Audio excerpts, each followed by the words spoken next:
Coffee, one of the most popular ways to start the morning. This product is well known among American consumers. However, few are familiar with the crisis related to coffee that affects 25 million people around the world. Here at Emerson College, student organizations work to promote awareness about this issue, known as the lack of fair trade. So fair trade is a label that's used on things like coffee, chocolate, bananas, sugar, sometimes honey, basically any product that we import from countries that farm them for us.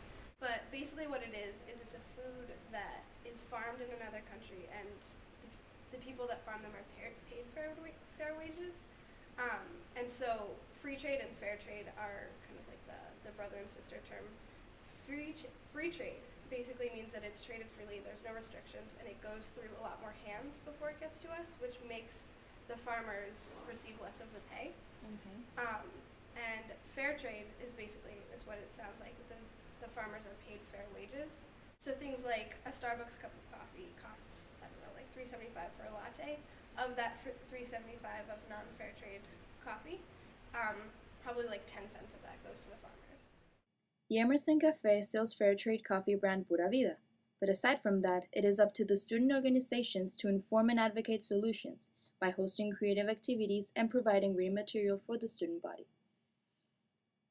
Emerson Peace and Social Justice is actively promoting fair trade, but Emerson as an institution doesn't really promote fair trade all that much. Like, I understand it's more expensive, but we're already paying pretty top dollar for our food, so I feel like we should be able to have some more of those choices available. Like, if I'm paying $10 for lunch, it should at least be a just lunch.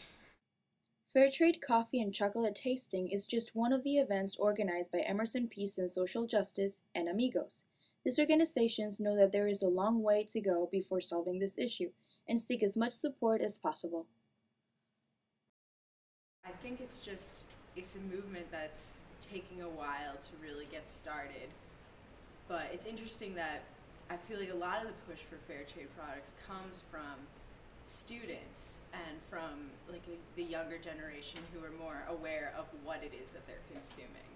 There's a sticker that says fair trade certified, and that's how you know that something's fair trade. If it's not fair trade, they can't put that sticker on. Look for products that carry that.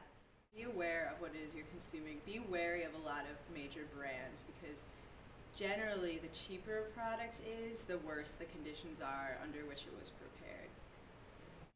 For JR200, I am Alexandra Garza.